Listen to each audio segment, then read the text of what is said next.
Chapter 7 Nitya Dharma and Material Existence. Over the ages, countless goldsmiths had lived in the ancient mercantile town of Saptagram, on the bank of the Saraswati River. By Sri Nityananda Prabhu's mercy, since the time of Sri Udarnadatta, these merchants had become addicted to Harinam Sankirtan. One of them, however, was a very miserly person named Chandidas, who used to abstain from Harikirtan with the townspeople because he was afraid of having to spend money for sponsoring festivals. Chandidas had managed to accumulate a good deal of wealth through stingy dealings. His wife, Damayanti, had adopted the same mood and did not extend even the least hospitality to Vaishnavas or other guests. This merchant couple in their youth had given birth to 4 sons and 2 daughters. Their daughters had both married, and a vast inheritance was reserved for their sons. If saintly people never visit a house, the children in it are less likely to become kind and compassionate. As the sons grew up, they became increasingly selfish, and began to wish that their parents would die so that they could have their inheritance. The merchant couple became extremely unhappy. One by one the sons were married. As their wives grew older, they imbibed their husbands' natures, and also began to wish that their parents-in-law would die. After some time, the sons became proficient in business and began to oversee the buying and selling very expertly. Dividing up most of their father's wealth, they set up their own businesses. One day, Chandidas called everyone to his side and said, "Listen, I have lived a frugal existence since childhood, and as a result I have managed to set aside a great fortune for all of you. I have never eaten fine food or dressed in luxurious clothes, and your mother has also lived in a similar manner. It is your duty to care for us now that we are growing old, but we have become increasingly distressed recently because we have begun to feel that you are neglecting us. I still have some hidden wealth, and I will give it to whichever of my sons will be good enough to take care of us."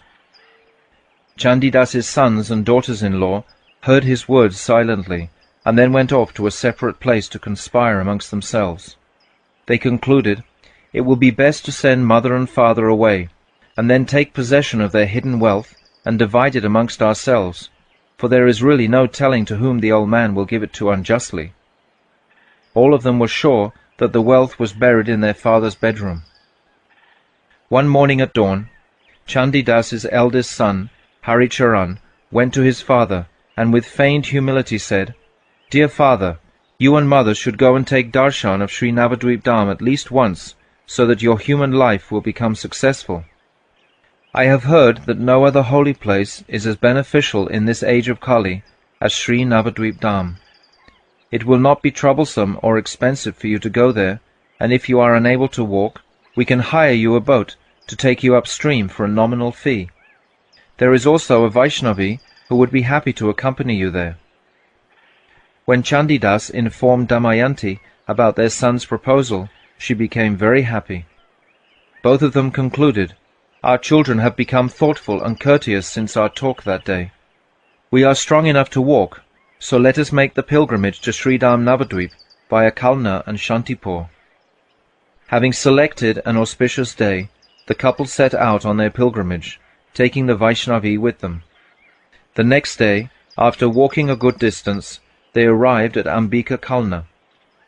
There they cooked for themselves in a shop and sat down to eat. While they were taking their meal, a resident of Saptagram, who knew them, approached and informed them, "Your sons have broken the lock to your room and have taken all your possessions. They will not allow you to re-enter the house. They have also found your hidden wealth and have divided it amongst themselves." When Chandidas and Damayanti received this news, they were stricken with grief over the loss of their wealth.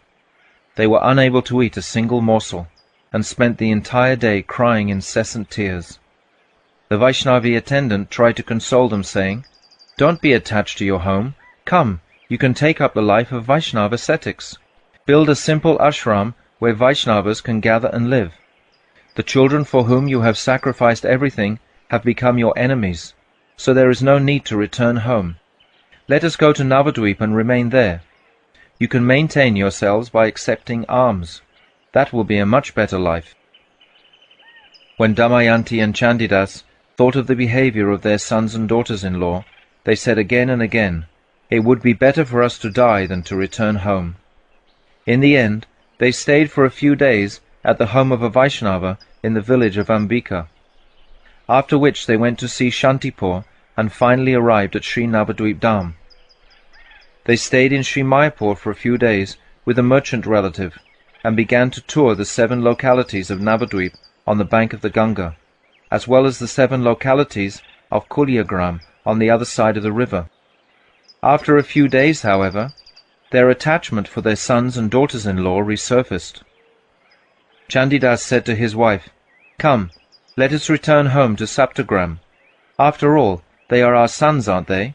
Won't they show us even a little affection?" Their Vaishnavi attendant said emphatically, "Have you no dignity? This time they will kill you." When the old couple heard this, they saw the truth in her words and became apprehensive. "O respected Vaishnavi," they said, "you may return to your own place. We have enough discrimination now. We will maintain our existence by begging, approach a qualified person for instruction, and engage in Bhagavat Bhajan." The Vaishnavi attendant left, and the merchant couple, having now given up all hope of returning to their former home in Saptagram, began to build a new home in the area of Kulyagram. Taking contributions and instructions from many gracious and well-mannered people, they built a cottage and began to live there permanently. Kulyagram is known as the holy place where offences are eradicated, and the long-standing belief was that all of one's previous offences would be dispelled if one lived there. One day Chandidas said, "O Mother of Hari, don't speak about our children any more. Don't even think of them. We took birth in a merchant family because of many previous offences, and due to our defective birth, we became misers and never rendered any service to guests or to Vaishnavas. Now if we obtain any wealth here, we will certainly use it to serve guests, so that we may attain auspiciousness in our next life. I have been thinking about opening a grocery shop. I will beg some rupees from a few gentlemen and begin this work." Within a short time, Chandidas opened a small store and managed to make some profit every day. The couple began to serve one guest daily, in addition to feeding themselves, and thus their life passed much more pleasantly than before. Chandidas had previously been educated, and now he sat in his shop and read Gunaraj Khan's Sri Krishna Vijay whenever he found time. He ran his shop honestly and served guests hospitably. 5 or 6 months passed in this manner, and when the people of Kulya came to know of Chandidas's previous history, they began to develop faith in him. In this village lived a Grihastha Brahmana named Yadava Das, who lectured every day on Sri Chaitanya Mangal. Chandidas occasionally went to hear those lectures, and when he and Damayanti saw that Yadava Das and his wife were always engaged in serving the Vaishnavas, they also became inspired to do the same. One day, Chandidas inquired from Yadava Das, "What is this material existence?" Yadava Das said, "Many learned Vaishnavas live on the eastern bank of the Bhagirathi in Sri Gaudrumdvip. Come, let us go there and inquire from them. I also go there from time to time and receive many instructions. At present, the Vaishnava scholars of Sri Gaudrum are more expert than the Brahmana scholars in the conclusions of the Shastras.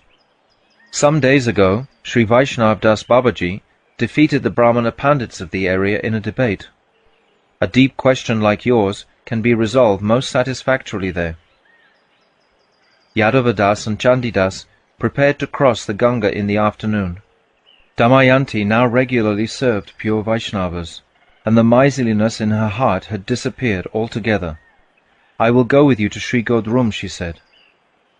"The Vaishnavas there are not Grihastas," said Yadava Das. "They have adopted a life of strict renunciation and are detached from all relations with women. I am afraid that they will be unhappy if you come along with us." Damayanti replied, "I will offer Dandavat Pranam to them from a distance, and I will not enter their grove. I am an old lady. They will never become angry with me." Yadavadas said, "It is not the custom for ladies to go there. Anyway, we can take you there to sit in a nearby place, and we will bring you back with us when we return." The three of them crossed the Ganga and walked along the sand beside the river, reaching Pradumna Kunja by late afternoon. Damayanti offered prostrated Dandavat Pranam at the door of the Kunja and sat nearby under an old banyan tree. Yadavadas and Chandidas entered the Kunja and with great devotion offered Dandavat Pranam to the assembly of Vaishnavas who were seated in the Malati Madhavi Bhawa. Paramahamsa Babaji was seated in the midst of the assembly, surrounded by Sri Vaishnav Das, Lahiri Mahashai, Anantadas Babaji, and many others. Chandidas sat close to Yadavadas. Anantadas Babaji looked at Yadavadas and asked, "Who is this new man?" Yadavadas narrated the whole story of Chandidas. Anantadas Babaji smiled and said, "Yes, this is what is known as material existence. One who knows material existence is actually wise, and those who fall into the cycle of material existence are pitiable." Chandidas's mind was gradually becoming cleansed, for when one performs Nitya Sukriti, such as hosting Vaishnavas and reading and hearing Vaishnava Shastras, he certainly attains auspiciousness and very easily develops Shraddha in Ananya Bhakti, exclusive devotion. When he heard Sri Anantadas Babaji's words, Chandidas said with a softened heart, "My humble prayer is that you will be merciful to me and clearly explain what is this material existence." Anantadas Babaji said, "Your question is very deep, and I desire that Sri Paramahamsa Babaji Mahashai or Sri Vaishnav Das Babaji Mahashai should answer it." Paramahamsa Babaji said, "Sri Anantadas Babaji Mahashai is perfectly qualified to answer a question of such gravity. Today we will all listen to his instructions." Anantadas: "When I receive your order, I must certainly say whatever I know. I shall begin by remembering the lotus feet of my Gurudev, Sri Pradumna Brahmachari, a confidential associate of Sri Chaitanya Mahaprabhu. The jivas exist in two states, the liberated state, Mukta Dasha, and the state of material bondage, Samsara Bada Dasha. Liberated jivas include the pure devotees of Sri Krishna, who by Krishna's mercy have never been bound by Maya, as well as jivas who have been liberated from material existence. The liberated state of existence is known as Mukta Dasha.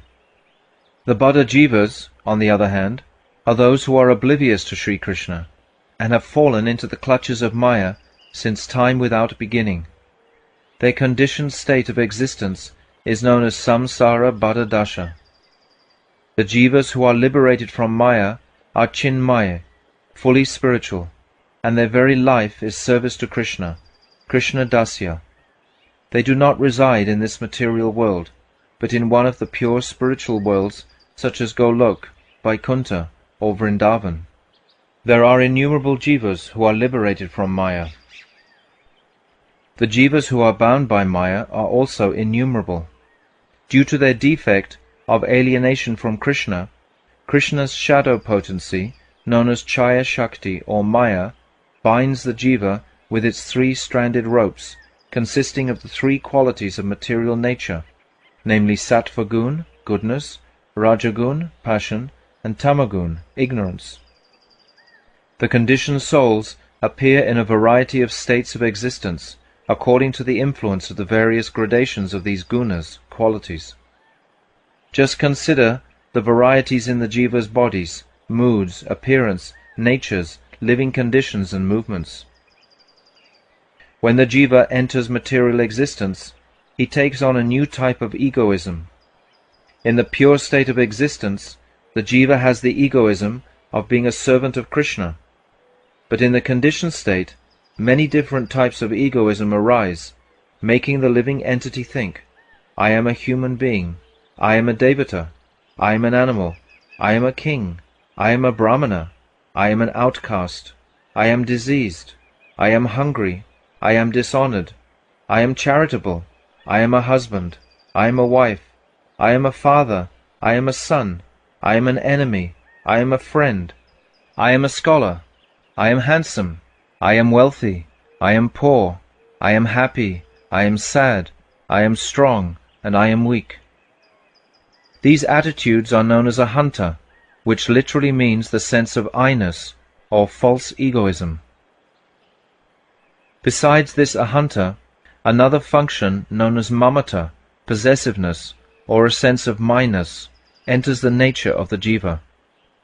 This is exemplified in attitudes such as, "This is my house, these are my possessions, this is my wealth, this is my body, these are my children, this is my wife, this is my husband, this is my father, this is my mother, this is my caste, this is my race, this is my strength, this is my beauty, this is my quality, this is my learning, this is my renunciation, this is my knowledge, this is my wisdom, this is my work, this is my property, and these are my servants and dependents."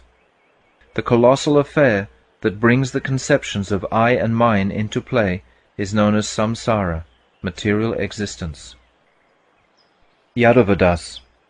The conceptions of I and mine are active in the conditioned state, but do they also exist in the liberated state? Anantadas. They do, but in the liberated state they are spiritual and free from all defect.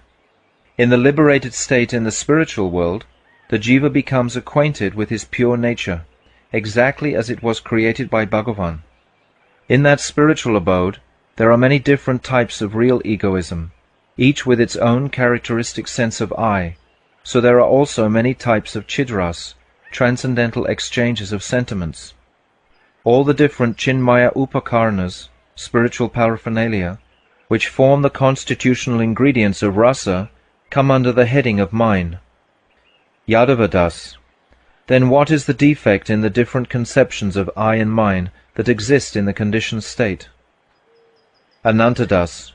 The defect is that in the pure state the conceptions of I and mine are real, whereas in material existence they are all imaginary or imposed upon the living entity.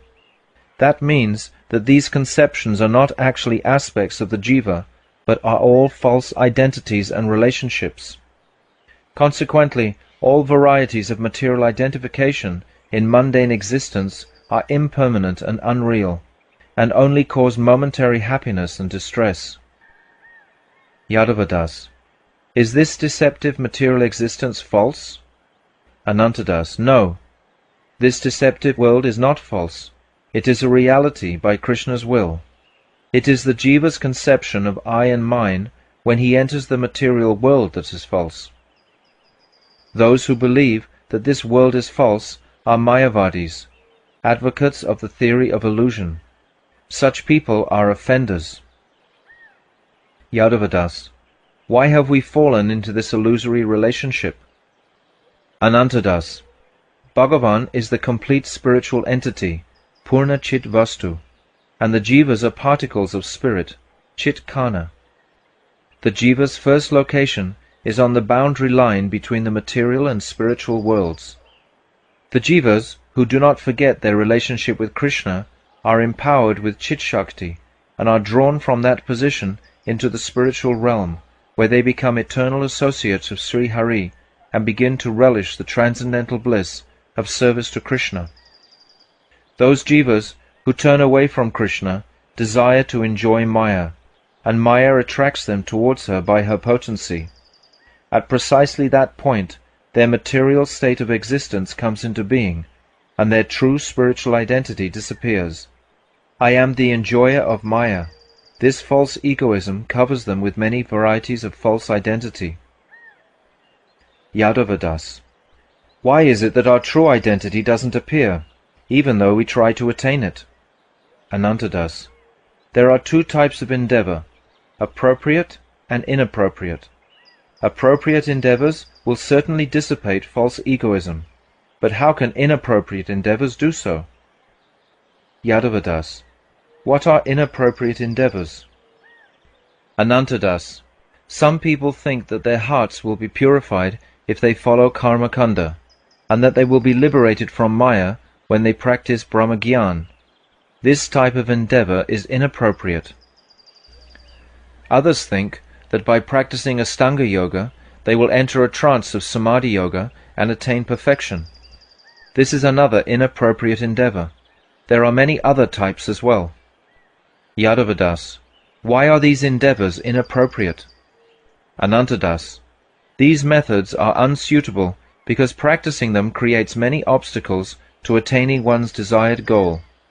In addition, there is only a meager possibility of attaining that goal. The point is that our material existence has come about because of an offense, and unless we obtain the mercy of the person whom we offended, we will not gain release from our material condition and attain our pure spiritual condition. Yadavadas: what are appropriate endeavors? Anantadas: Sadhu Sangha, association of devotees, and Prapatti, surrender, are proper means. We find the following statement about Sadhu Sangha in Srimad Bhagavatam 11.2.30. Ata atyantikam shemam, prichamo bhavato naga, samsareshmin kshanardopi, satsangar sevadirninam. O sinless one, we are inquiring from you about the supreme benefit. In this material world, even half a moment's association with a Shuddha Bhakta is the greatest wealth for human beings. If one asks how jivas who have fallen into this material existence can attain their supreme benefit, I will reply that it can be obtained by having satsanga, even for half a moment. Prapatti is described in Gita 7.14 as follows: Daivi hyesha gunamayi, mama maya duratyaya, mam eva ye prapadyante, mayam etam taranti te. This divine potency of mine, known as Daivi Maya, consists of the three modes of nature, sattva, rajas, and tamas. Human beings cannot cross over this Maya by their own efforts, and therefore it is very difficult to overcome. Only those who surrender unto me can cross beyond this potency of mine.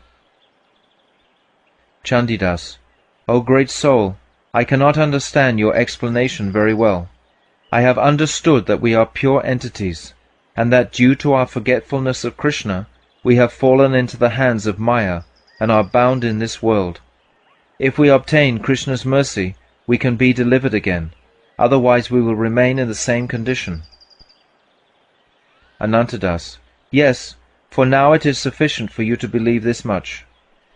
Yadavadas Mahashai clearly understands all these truths, and you should try to understand these things gradually from him. Sri Jagadananda has written a beautiful description of the variegated conditions of the jivas in his book Sri Prema Vivarta 6.1-13.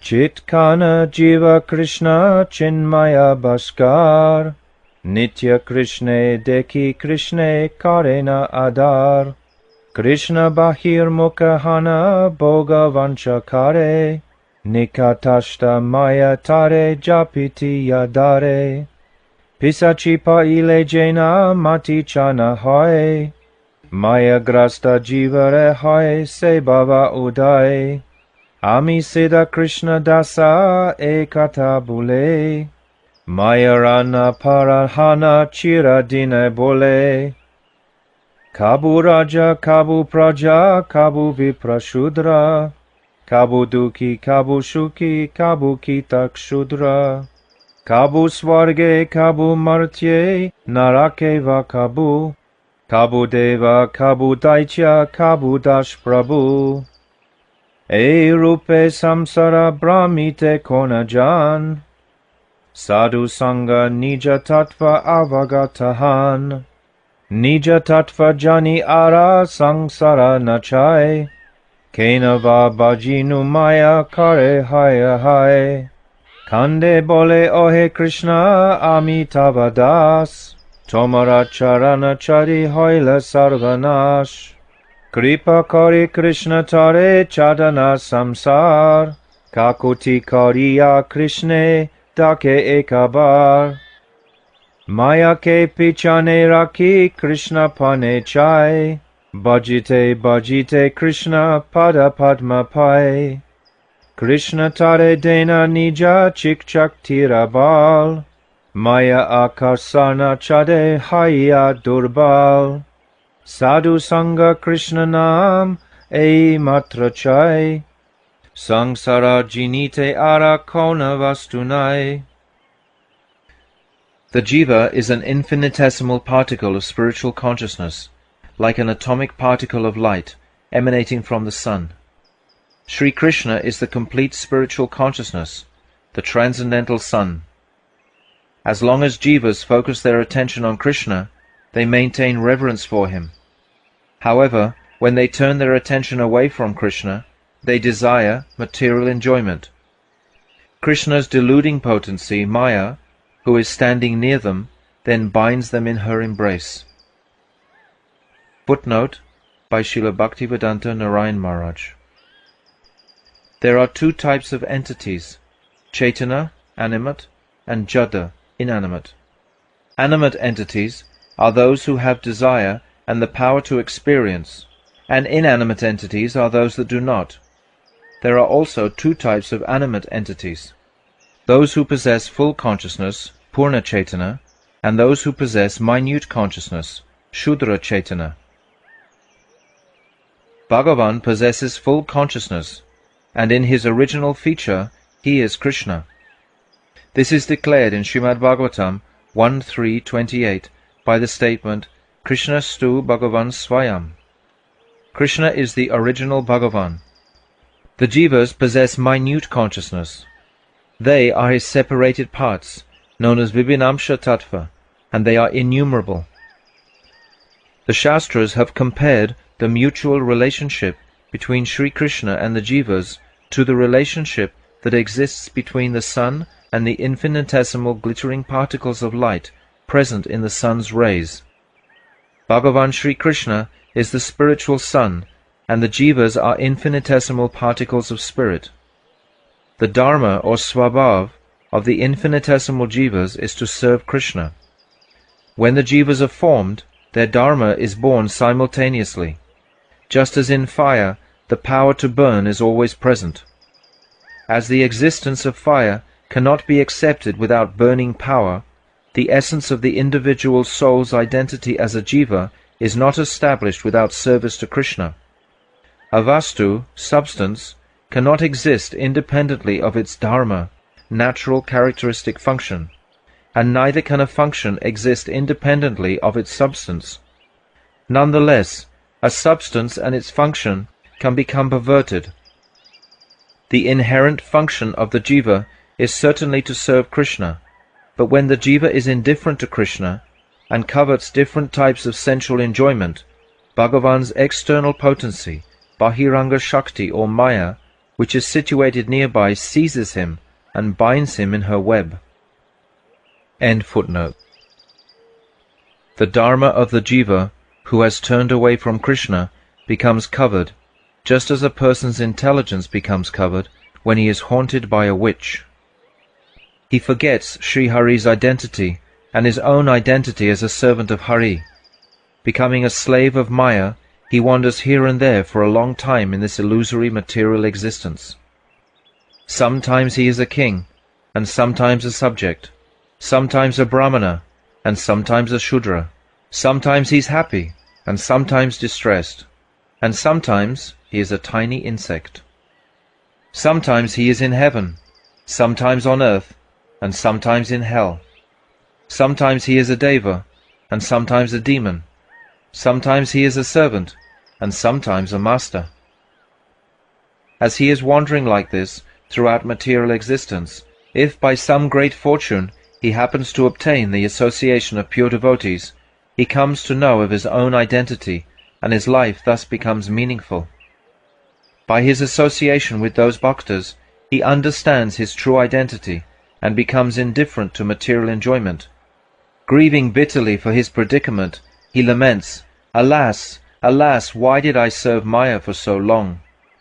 He cries profusely and prays at the lotus feet of Sri Hari, "O Krishna, I am your eternal servant, but I have been ruined because I disregarded the service of your feet." Who knows how long I have been wandering aimlessly as the slave of Maya?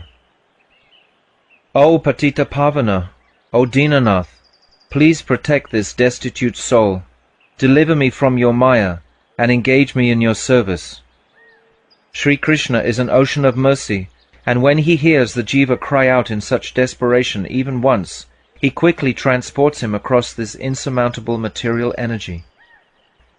Krishna empowers the jiva with his Chit Shakti, so that Maya's power to attract the soul gradually wanes. The jiva then turns his back on Maya and desires to attain Krishna. He worships Krishna again and again, and finally becomes competent to attain his lotus feet. Therefore, the only infallible method to cross this insurmountable material existence is to chant Krishna Nam in the association of bhaktas. Yadavadas, Babaji Mahashai, the sadhus of whom you are speaking are also present in this world, and they are also oppressed by the miseries of material existence, so how can they deliver other jivas? Anantadas, it is a fact that sadhus also live in this world, but there is a significant difference between the earthly life of a sadhu and that of the jivas who are bewildered by Maya. Although the earthly lives of both appear to be the same from the outside, internally there is a vast difference. Moreover, the association of sadhus is very rare, because even though sadhus are always present, the common man cannot recognize them. There are two categories of jivas who have fallen into the clutches of Maya.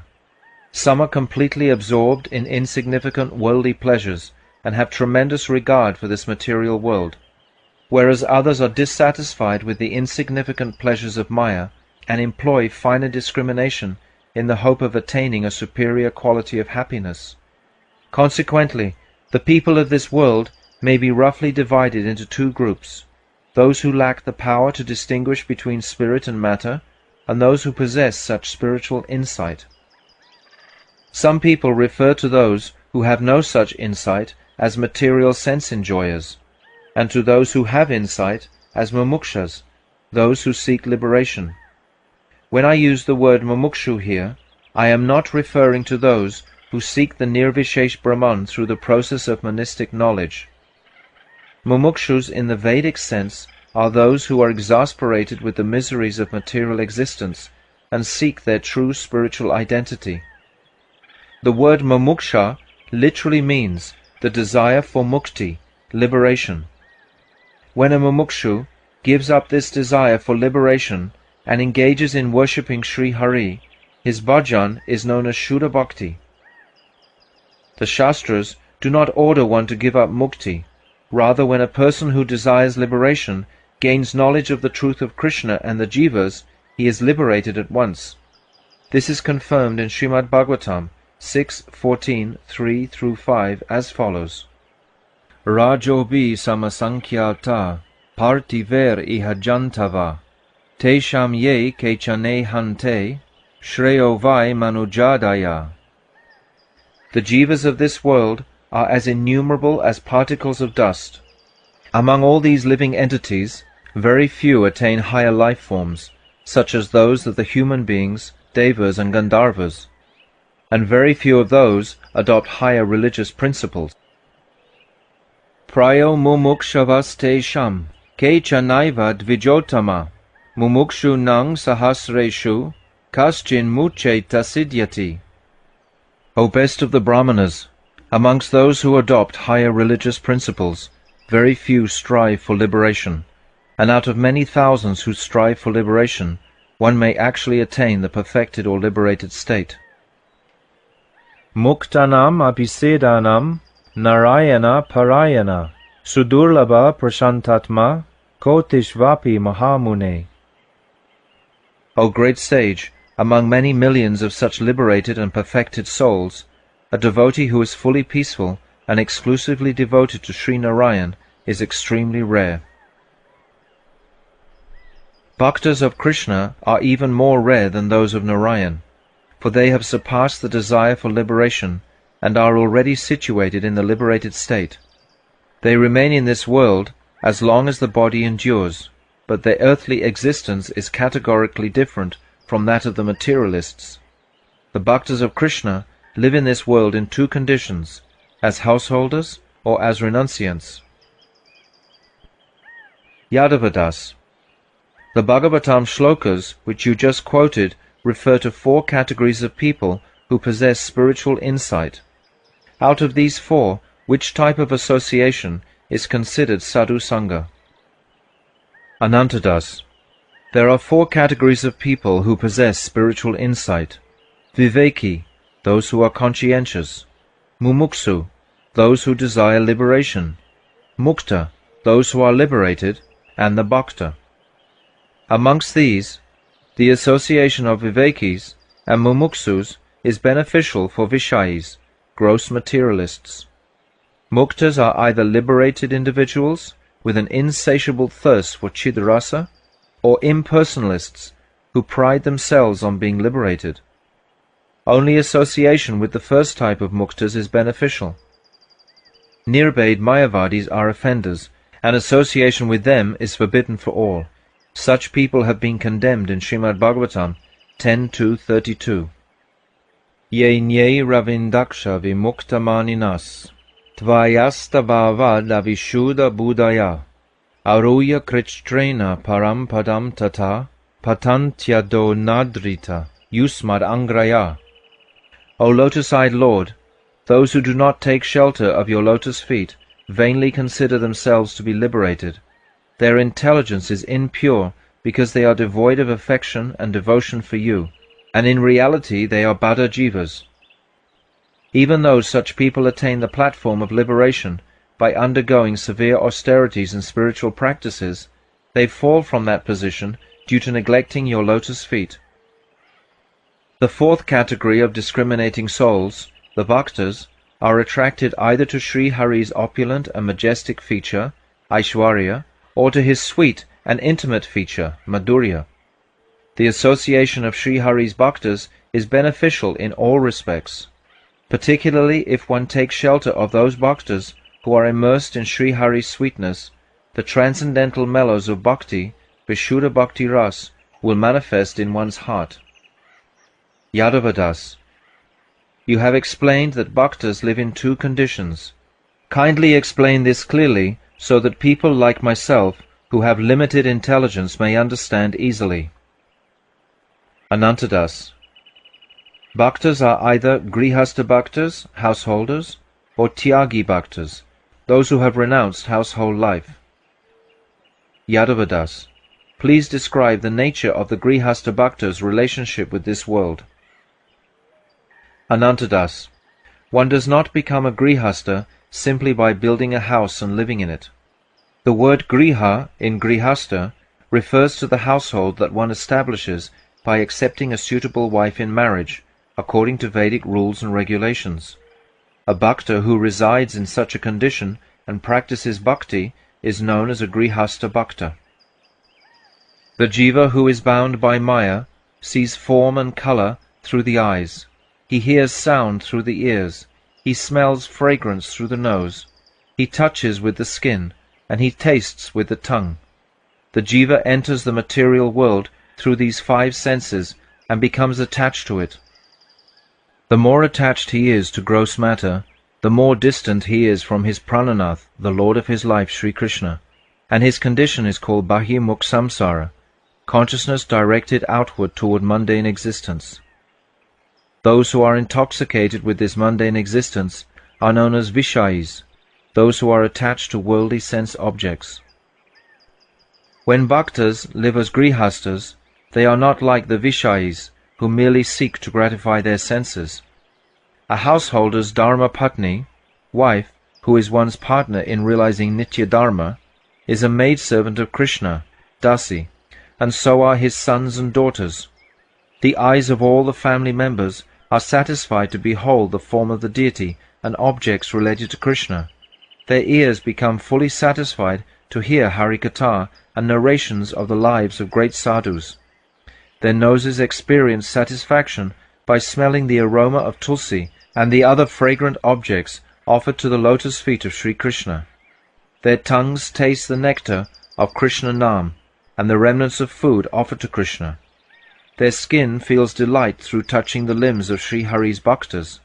Their hopes, activities, desires, hospitality to guests, and service to the deity are all subordinate to their service to Krishna. Indeed, their entire life is a great festival consisting of Krishna Nam, mercy to Jivas, and service to Vaishnavas. Only Grihastha Bhaktas can possess material objects and utilize them without becoming attached to them. It is most appropriate for Jivas in the age of Kali to become Grihastha Vaishnavas, for then there is no fear of falling down. Footnote by Srila Bhaktivedanta Narayan Maharaj. Srila Bhaktivinoda Thakur has stated that in the age of Kali it is recommended that all Jivas become Grihastha Vaishnavas, for in this there is no fear of falling down. The meaning of this statement is that it is the duty of all human beings to live in an unfallen condition and engage in the service of Vishnu and Vaishnavas. However, it is not the intention of the author to instruct that everyone must be a Grihastha, or that in the age of Kali no one should accept any ashram other than the Grihastha ashram. Those who are heavily influenced by the material qualities of passion and ignorance, who are excessively attached to material sense enjoyment, and who have a strong inclination towards the path of fruitive action, Pravritti Marg, are recommended to accept marriage and follow the Grihastha Dharma in order to counteract these tendencies. On the other hand, those whose nature is of the quality of goodness and purity, and who follow the path of detachment, Nivritti Marg, should not marry and thus become fallen. In the Vishnu Purana 389, we find the following statement regarding ashram. Varnashrama charavata purushena parapuman Vishnu aradyate panta nanyatato shakaranam. Sri Vishnu is worshipped only by carrying out one's prescribed duties in Varnashram. There is no other way to please him. In this shloka, the word ashram refers not only to the Grihastha ashram, but to all 4 ashrams. In Srimad Bhagavatam 11.17.14, there is the following statement regarding ashram. Grihashramo janganato brahmacharyam hrido mama vakshastalad vanevasha sanyasa shirasi stita. The Grihastha ashram has sprung from the thighs of my universal form, the Brahmachari ashram from my heart, the Vanaprastha ashram from my chest, and the Sannyas ashram from my head. These are the 4 ashrams described in the Shastra. One of the characteristics of a Vaishnava is engaging in the worship of Sri Vishnu while remaining in the ashram for which he is eligible. At present, there is no shortage of examples of this. In this very book, the characters Prem Das, Vaishnav Das, Ananta Das, and many other qualified instructors are sannyasis, brahmacharis, or grihatyagis. Another point is that not all the followers of the author, Sri Bhaktivinoda Thakur, are Grihastha Bhaktas. Some of them are brahmacharis, and some have given up household life, and are situated in the highest order sannyas, and are thus fit to instruct the world. In the 3rd chapter, sannyas is referred to as the topmost ashram. This same conclusion is expressed in Srimad Bhagavatam 11.17.15, the crest jewel of all shastras. Varnanam ashramanamscha janma bhumya nusharina asan prakritayo nirnam nicher nicho tamotamaha. The varnas and ashrams of humanity are possessed of higher and lower natures in accordance with the higher and lower places on Sri Bhagavan's universal body from which they appeared. The conclusion of this statement is that sannyas is the highest of the 4 ashrams, and grihastha is the lowest. The brahmachari ashram is situated above the grihastha ashram, and the vanaprastha ashram is situated above the brahmachari ashram. These ashrams are related to the acquired tendency arising from one's temporary nature. Like varnas, ashrams are also divided according to nature, tendency, and work. Men of lower nature, who are inclined to engage in fruitive action, are compelled to become grihastas. Naishtika brahmacharis, those who adopt a lifelong vow of celibacy, are the wealth of Sri Krishna's heart. Vanaprastha renunciants have appeared from Krishna's chest, and sannyasis, who are the reservoirs of auspicious qualities, have arisen from his head. The brahmacharis, vanaprasthas, and sannyasis are therefore all superior to the grihastas, but one remains ineligible to enter into these three superior ashrams as long as a taste for the path of renunciation is not awakened in the heart. In the Manu Samhita 5:56 it is said, Na manksa bhakshane doshe, na madhye na chamaitune, pravritir eshabhutanam, nivritistu mahapala. Human beings are naturally inclined to the pleasures of meat-eating, intoxication, and sexual indulgence, but abstinence from such activities yields highly beneficial results. This is corroborated in the Srimad Bhagavatam 11.5.11. Loke vivaya mishamadya seva nitya hijantor nahitatra chodana vyavashtitisteshu vivaha yagya suragrahe ashu nivritir ishta. In this world it is observed that people have a natural tendency towards sexual enjoyment, meat-eating, and intoxication. Shastra cannot sanction engagement in such activities, but special provisions have been given whereby some association with the opposite sex is permitted through marriage. Some eating of flesh is permitted through performance of sacrifice, and the drinking of wine is permitted in the ritual known as Sotramani Yagya. The purpose of such injunctions is to restrain the licentious tendencies of the general populace and to establish them in moral conduct. The intrinsic purpose of the Vedas in making such provisions is to draw people away from such activities altogether. In many other Shastras, the superiority of the path of renunciation has been delineated. At the end of the 10th chapter of this book, Sri Bhaktivinoda Thakur has cited the above-mentioned Bhagavatam shloka and drawn the following conclusion. It is not the purpose of Shastra to encourage the killing of animals. The Vedas state, Ma himsyat sarvani bhutani. Do not harm any living entity. This statement forbids violence to animals. However, as long as a person's nature is strongly influenced by passion and ignorance, he will have a natural inclination towards sexual enjoyment, meat-eating, and intoxication. Such a person does not await the sanction of the Vedas to engage in such activities. The intent of the Vedas is to provide a means whereby human beings who have not adopted the quality of goodness and thus renounced the tendencies for violence, sexual enjoyment, and intoxication can curb such tendencies and satisfy these demands through the agency of religion. People who are conducted by these lower tendencies may associate with the opposite sex through religious marriage. They may kill animals only through certain prescribed methods of sacrifice, and they may take intoxication only on certain occasions and by following certain procedures. By following these methods, their tendency towards these activities will wane, and they will gradually give them up. Therefore, the Grihastha ashram is necessary in Kali Yuga in order to draw people away from the path of fruitive action and towards the path of renunciation. It was never the intention of the author to suggest that those who are eligible for the highest order of life should become grihastas.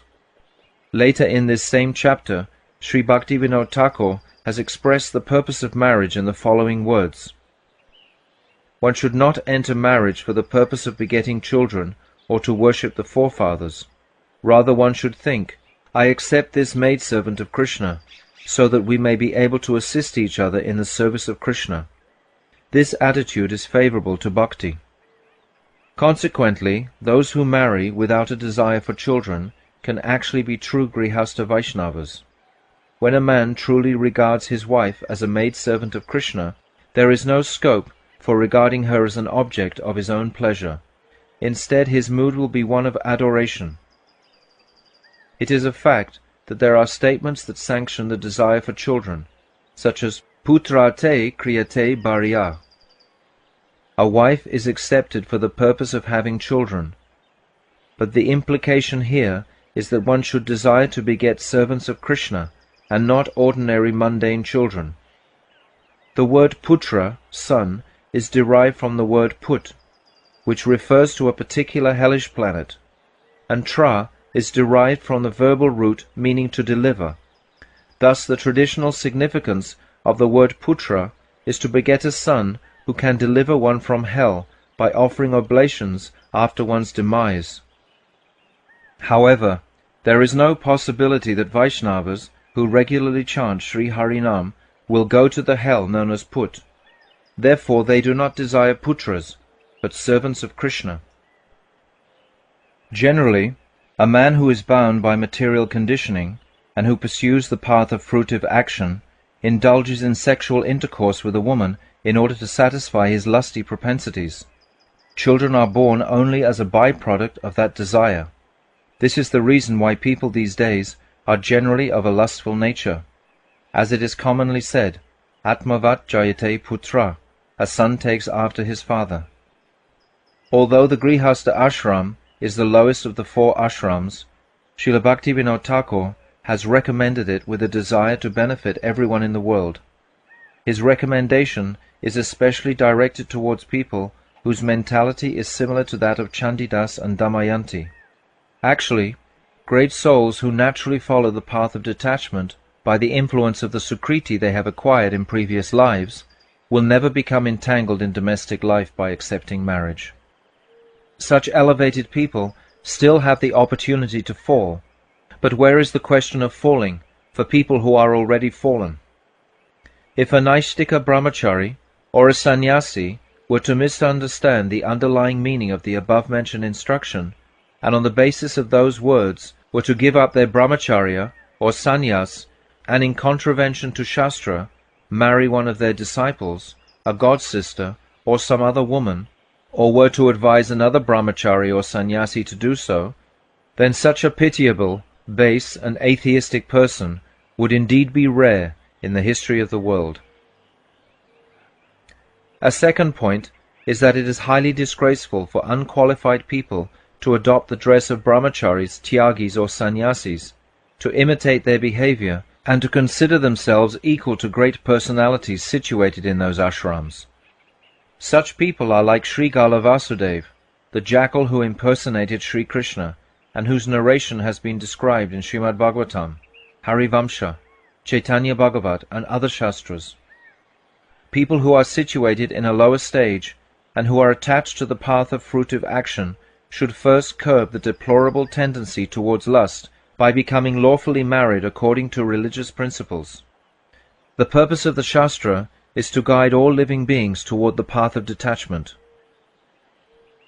The Brahma Vaivarta Purana, Krishna Kanda, 112 through 113 states, Ashvamedam Gavalambam Sanyasam Palapaitrikam Devarena Satotpatim Kalo Pancha Vivarjayat. In Kali Yuga, 5 activities are forbidden: the offering of a horse in sacrifice, the offering of a cow in sacrifice, the acceptance of sannyas, offering flesh to the forefathers, and begetting children through a husband's brother. Some people try to establish, on the basis of this shloka, that the acceptance of sannyas is forbidden in Kali Yuga. However, this shloka has a hidden intention. The purpose of this shloka is not to forbid sannyas altogether. Indeed, many great personalities who appeared in Kali Yuga were tyagis or sannyasis, including Sri Ramanuja, Sri Madhva, Sri Vishnu Swami, and other acharyas, who were all well acquainted with all the Shastras, as well as the crown jewel of all acharyas, the 6 Goswamis, who are bhaktas of Sri Gaura. The pure succession of sannyas is continuing even today.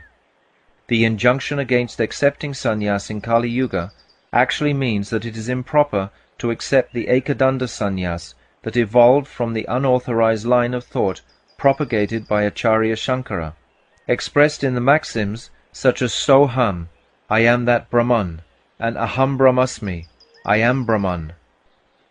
It is this type of sannyas that has been forbidden.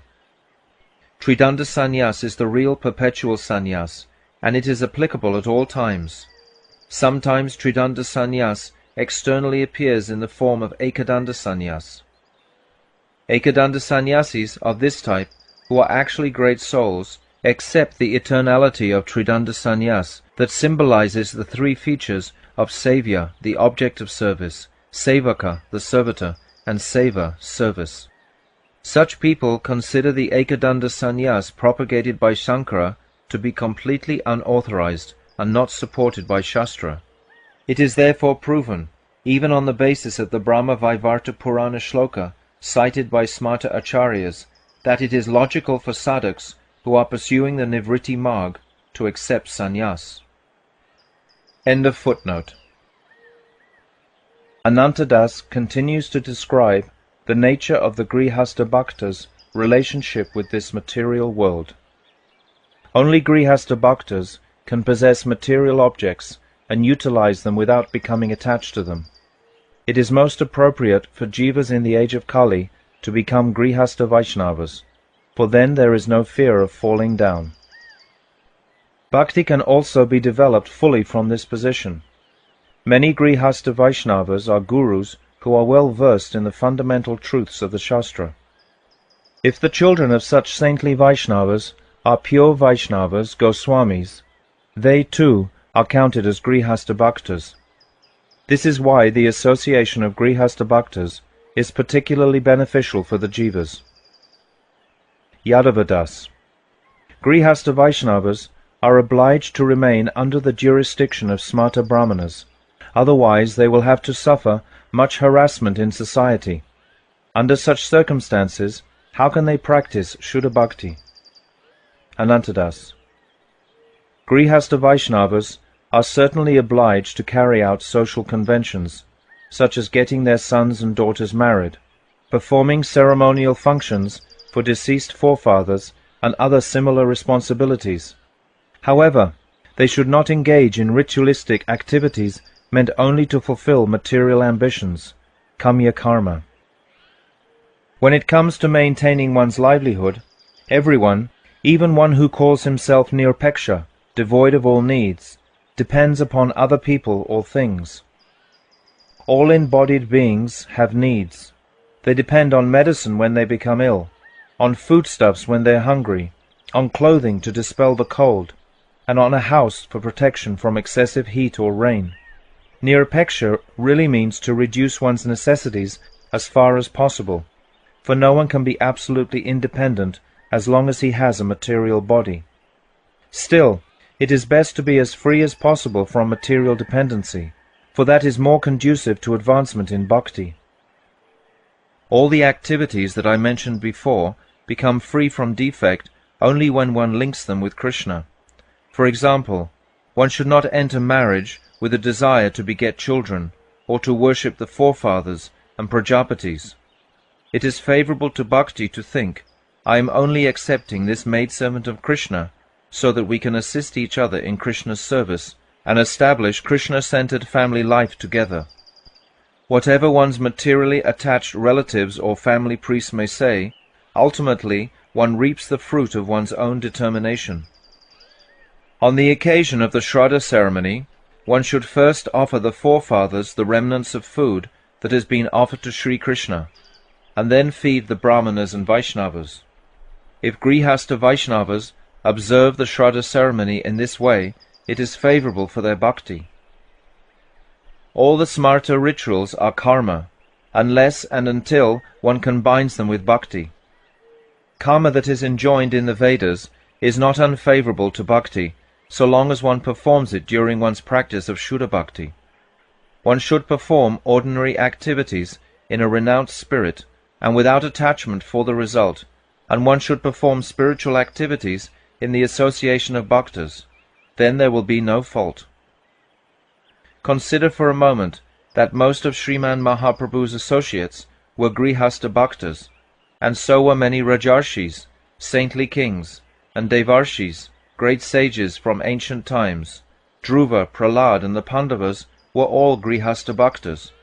You should know that Grihastha Bhaktas are also highly respected in the world. Yadavadas. If Grihastha Bhaktas are so highly respected and dear to everyone, why do some of them renounce household life? Anantadas. Some Grihastha Bhaktas are eligible to renounce their household life, but such Vaishnavas are very few in this world, and their association is rare. Yadavadas. Kindly explain how one becomes eligible to renounce household life. Anantadas. Human beings have two tendencies, Bahirmukh, the outward tendency, and Antarmukh, the inward tendency. The Vedas refer to these two tendencies as being focused outwards towards the external world and focused inwards towards the soul. When the pure spiritual soul forgets his true identity, he falsely identifies the mind as the self, although the mind is really only a part of the subtle material body.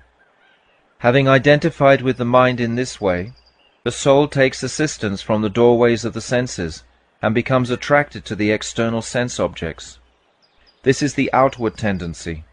The inward tendency is exhibited when the stream of consciousness reverts from gross matter back into the mind and from there to the soul proper. One whose tendency is predominantly outward must conduct all external tendencies offenselessly with Krishna at the center through the strength of sadhu sangha. If one takes shelter of Krishna bhakti, these outward tendencies are quickly curtailed and converted to the inward tendency. When the direction of one's tendency is completely inward, the eligibility to renounce household life is born. But if one gives up household life before this stage is reached, there is a significant danger of falling down again. The Grihastha Ashram is a special school where the jivas learn about spiritual truth, Atma Tattva, and get a chance to develop spiritual realizations. They may leave the school when their education is complete. Yadavadas. What are the symptoms of a bhakta who is eligible to give up household life? Anantadas. He should be free from the desire to associate with the opposite sex for gross or subtle material enjoyment.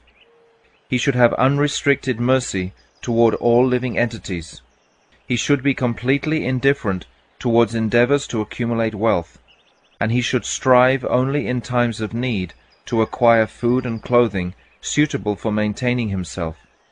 He should have unconditional love for Sri Krishna, should shun the association of materialists, should be free from the desire to perform great undertakings, and should be free from attachment and aversion in life and death. Srimad Bhagavatam 11.2.45 describes these symptoms as follows.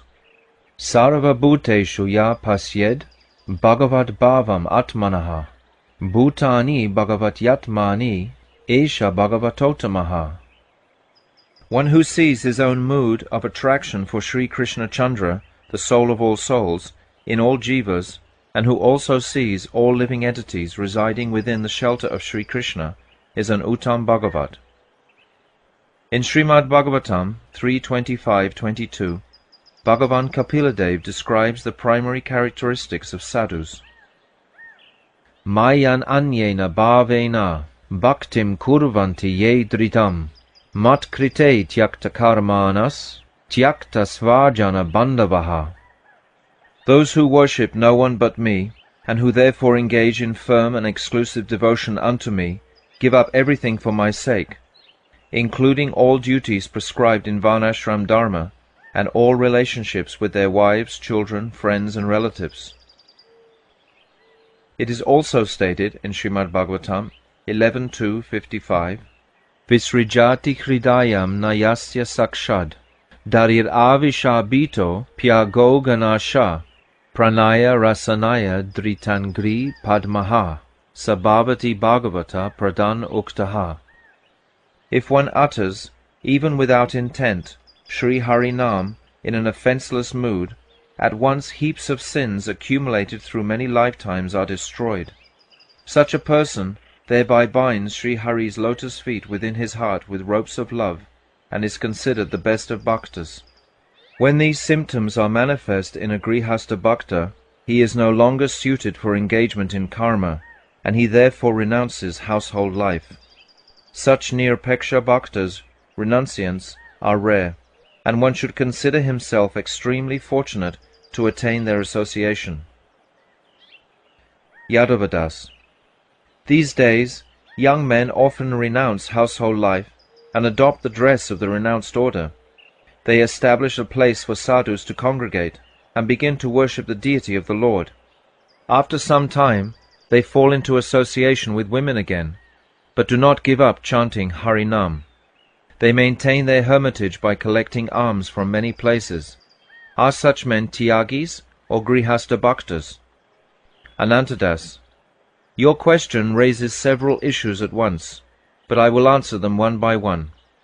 First of all, eligibility to renounce household life has nothing to do with youth or old age. Some Grihastha Bhaktas are qualified by the sanskars acquired in this life and previous lives to give up householder life even while they are young. For example, Shukadev's previous sanskars enabled him to renounce household life from the moment of birth. One should only see that this eligibility is not artificial. If real detachment awakens, then youth is not an impediment. Yadavadas. What is real renunciation, and what is false renunciation? Anantadas. Real renunciation is so firm that it can never be broken at any time.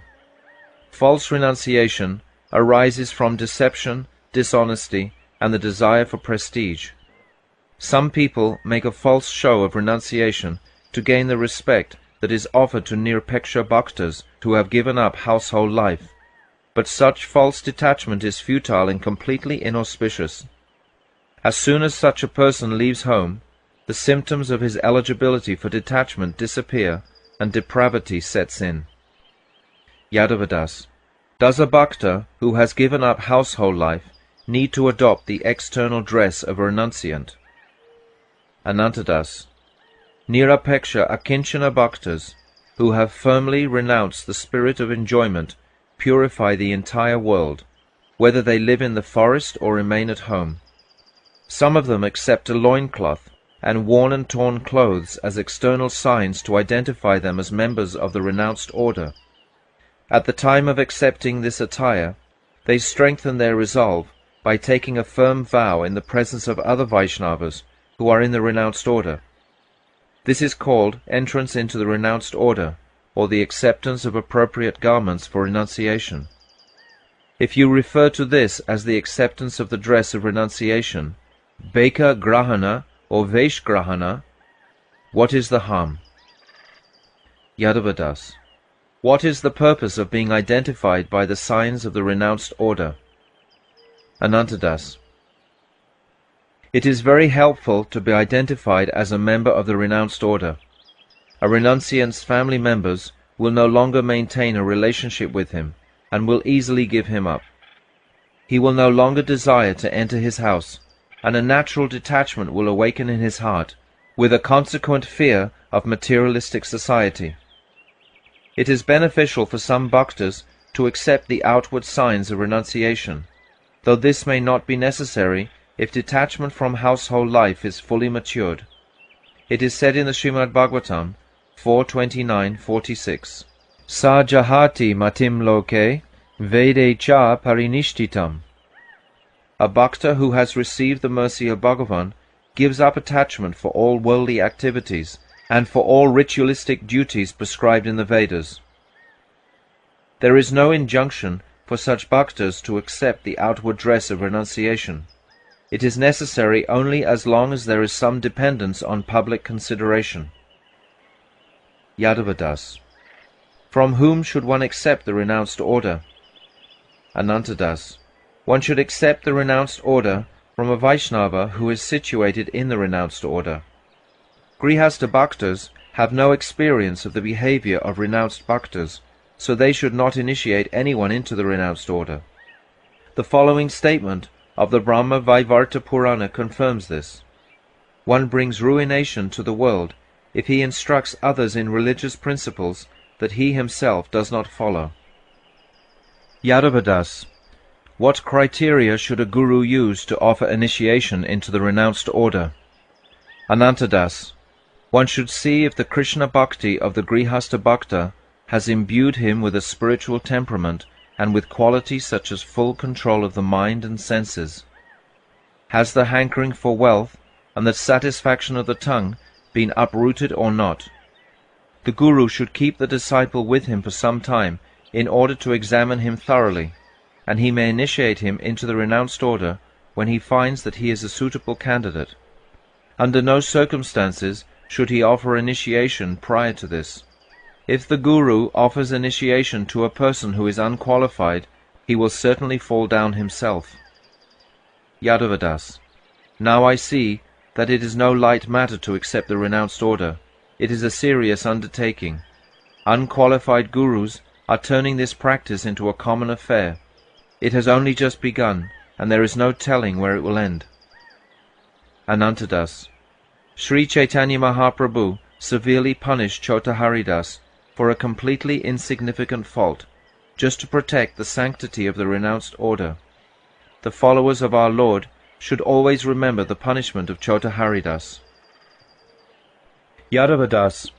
Is it proper to construct a monastery and establish the worship of a deity after one has entered the renounced order? Anantadas. No. A qualified disciple who has entered the renounced order should maintain his existence by begging every day. He should not involve himself in constructing a monastery or in other grand enterprises. He can live anywhere, either in a secluded hut or in the temple of a householder. He should remain aloof from all affairs that require money, and he should constantly chant Sri Harinam without offence. Yadavadas. What do you call renunciants who set up a monastery and then live like householders? Anantadas. They may be called Vantasi, those who eat their own vomit. Yadavadas. Then they are no longer to be considered Vaishnavas? Anantadas. What benefit is there in their association when their behavior is contrary to Shastra and Vaishnava Dharma? They have given up pure bhakti and have adopted a hypocritical lifestyle. What relationship could a Vaishnava have with such people? Yadavadas. How can one say that they have given up Vaishnavism, as long as they don't give up the chanting of Harinam? Anantadas. Harinam and Namaparad are two different things. Pure Harinam is quite distinct from offensive chanting that only has the external appearance of Harinam. It is an offense to commit sins on the strength of chanting Sri Nam. If one chants Sri Nam and at the same time commits sinful activities, thinking that the power of Sri Nam will exempt him from sinful reactions, he is committing Namaparad. This is not Shuddha Harinam, and one should flee far away from such offensive chanting.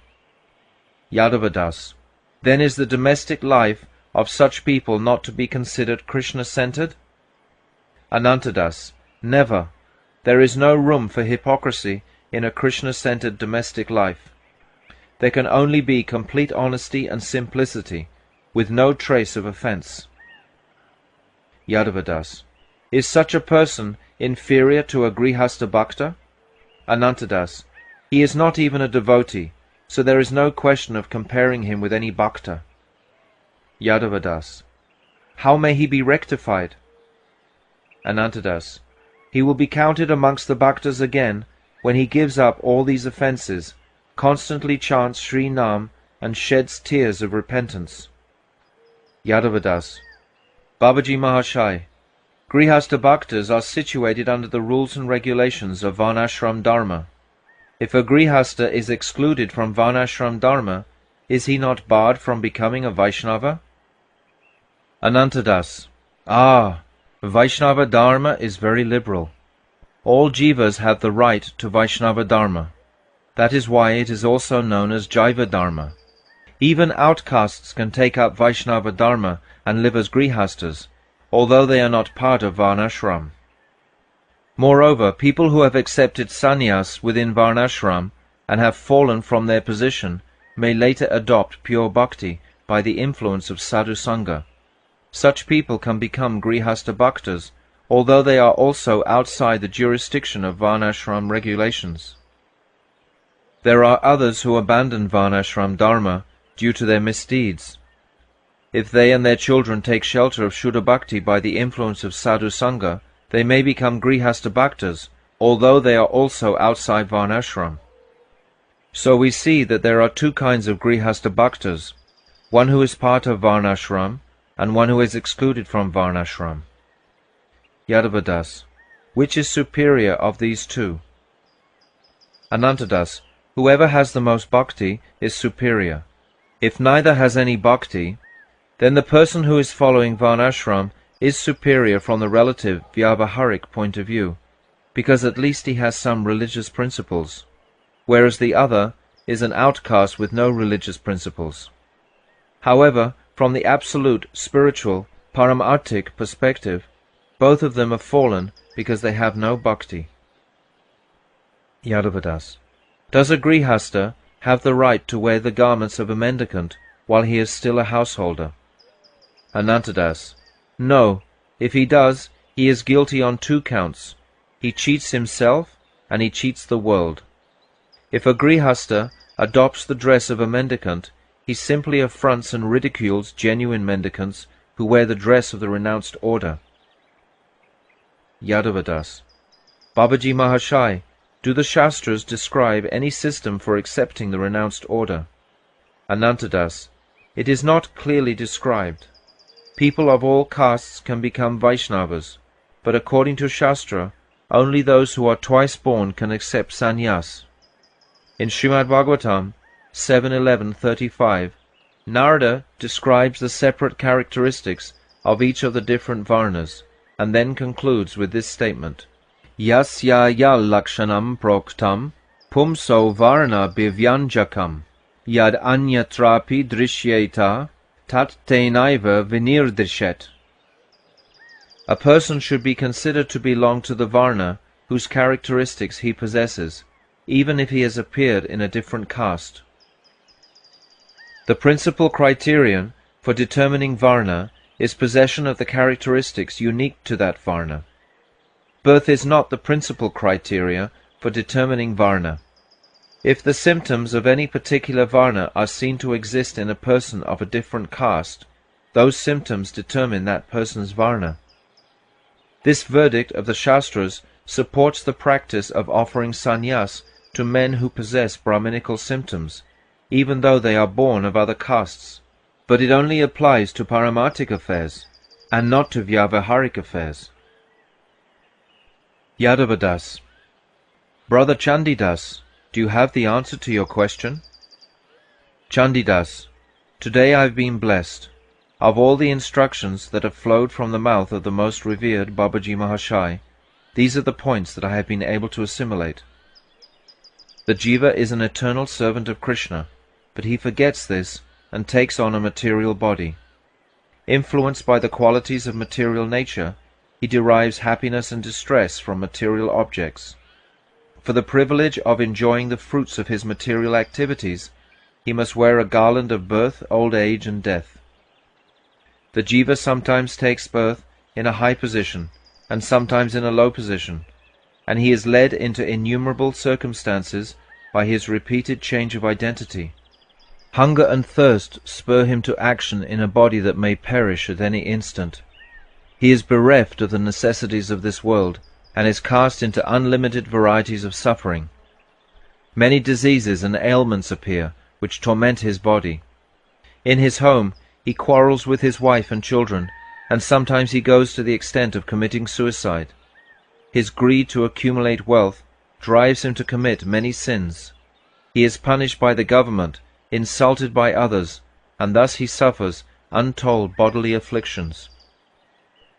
He is constantly aggrieved by separation from family members, loss of wealth, theft by robbers, and countless other causes of suffering.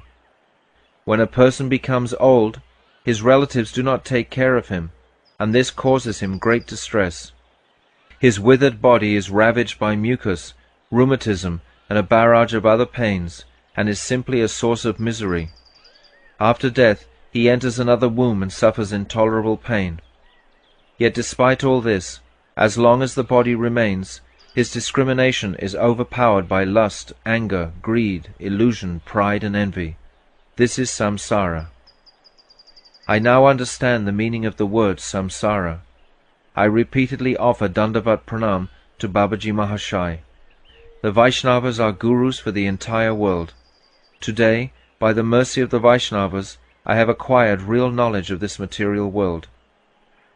When the Vaishnavas present had heard Anantadas Babaji Mahashai's profound instructions, they all loudly exclaimed, "Sadhu, Sadhu!" By this time, many Vaishnavas had assembled there, and they began to sing a bhajan that Lahiri Mahashai had composed.